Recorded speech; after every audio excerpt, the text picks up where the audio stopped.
morning. Welcome to CATEX TV. My name is Frank Fortunato. Today is Friday, June 24th, 2016. If you want to follow us on Twitter, please go to CATEX TV. Well, the bookies were wrong, the polling was wrong, and yesterday the United Kingdom voters, in a record turnout of 72%, voted 52 to 48 to leave the European Union. Forced the resignation of Prime Minister David Cameron and dealt perhaps the biggest single blow to the European project of greater unity, which began after World War II. Global financial markets are plunging today as the referendum showed the fact that the world's fifth largest economy is leaving the EU.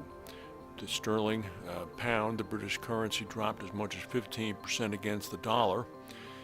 The United Kingdom itself could now possibly break apart, with the leader of Scotland, Nicola Sturgeon, indicating that a new referendum on independence from the rest of Britain is now highly likely. The Scots were dead set on remaining in the EU. An emotional Cameron, who led the Remain campaign to defeat, spoke in front of Downing Street earlier today. He said he did not think it would be right for me to be the captain that steers our country to its next designation, and he will be stepping down in October.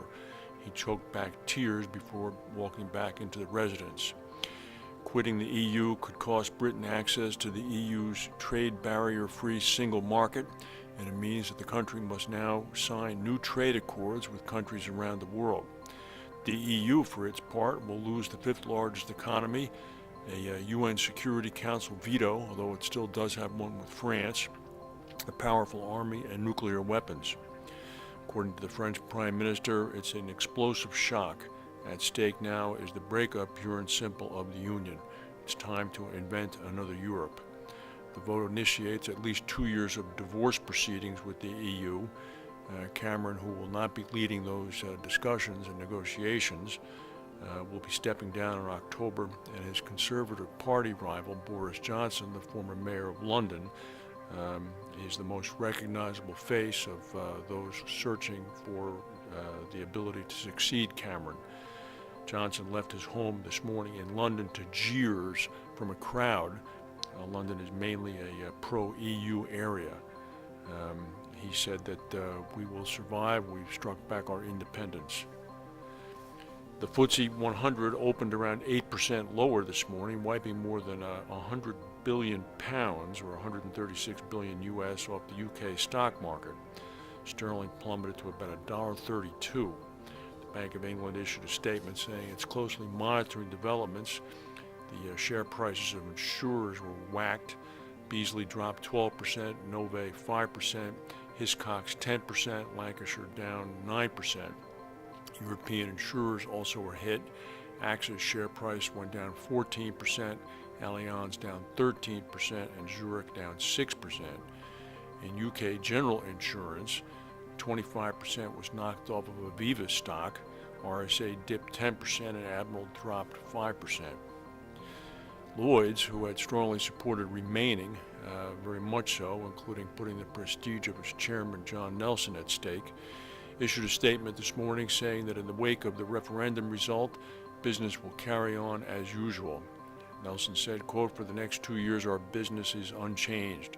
Lloyd's has a well-prepared contingency plan in place and will be fully equipped to operate in the new environment." The Association of British Insurers stressed that the UK will remain part of the EU until the process of leaving is complete. The London International Insurance Brokers Association said that nothing definitive is going to happen, quote, "for a long time." This is especially true for the regulatory regime. Speaking of the regulatory regime, the Financial Conduct Authority indicated it has extra staff on hand today and also tomorrow on Saturday. They issued a comment saying that much of the financial regulation currently applicable in the United Kingdom derives from EU legislation, and warned insurers and brokers that this legislation, which are in fact laws, will remain in effect until Parliament changes them, even though they may have derived from the EU. Yesterday, Catlin's Chief Experience Officer Paul Jardine threw doubt on the success of the London Target Operating Model, called TOM, saying that the initiative does not go far enough to take costs out of the market. This is sort of a seminal remark. Industry figures have been very cautious in even casting the slightest criticism at Tom. No longer. Jardine said that while he applauded any move to cut down on costs and inefficiency, he said, frankly, it's not the target operating model. He said, if it's going to take us 5 years to automate the market and automate placement, my fear is in 5 years' time we're going to be in a fundamentally different world. Jardine said that there's a belief that, quote, if you build it, they will come with Tom, but he said that's not what happens in the modern world. Fellow executives shared concerns about Tom, including Mark Gregory of Axis International, who said at the end of the day, the cost of transacting business in London is 9% higher than anywhere else in the world. It's untenable going forward.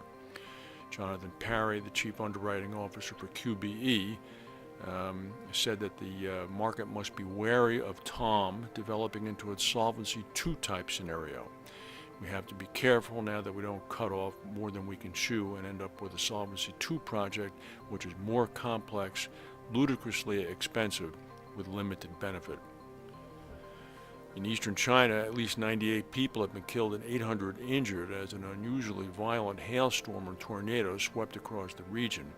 Winds of about 80 miles per hour struck near Yangcheng City, a few hours' drive north of Shanghai early yesterday. The extreme weather leveled entire villages. President Xi Jinping ordered an all-out rescue effort in what the country's official press agency has called one of the worst disasters ever to hit Jiangsu. The April Japanese Kumamoto earthquake claims continue to rise. According to the General Insurance Association of Japan, there was an increase last week of about 5%.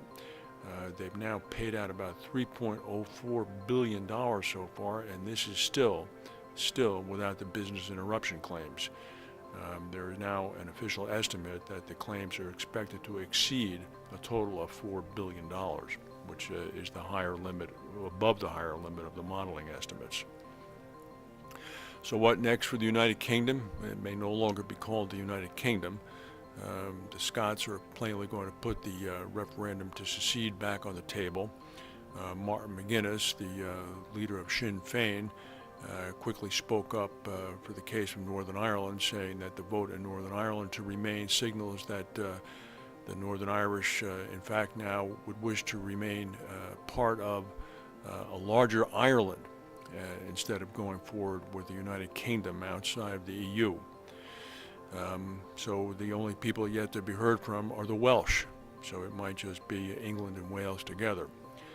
It's definitely a big switch as to what people expected yesterday morning. And once again, you wonder how, with all the sophisticated polling and data going on, how things could be quite so wrong. Even at about 10 p.m. last night in the United States, 3 a.m. in the morning in Britain, the bookmakers were still saying that there was a 70% chance that the voters in England would vote to remain. Meanwhile, as we speak, in Scotland, Donald Trump arrived this morning to open one of his golf courses, wearing one of his Make America Great hats to protect his hair, or whatever that is, from blowing off. Mr. Trump applauded the decision of the United Kingdom voters, saying they've taken their independence back. Meanwhile, if Trump could look into the distance, he would see an adjoining landowner to his golf course who erected no fewer than 5 flagpoles. On each flagpole flies a flag of Mexico, signaling to Trump discontent about his plans to build a wall and bar people from entering the United States. That's the news for today. Have a pleasant weekend. We'll still digest this, and I'm sure we'll be talking about it again, and see you Monday.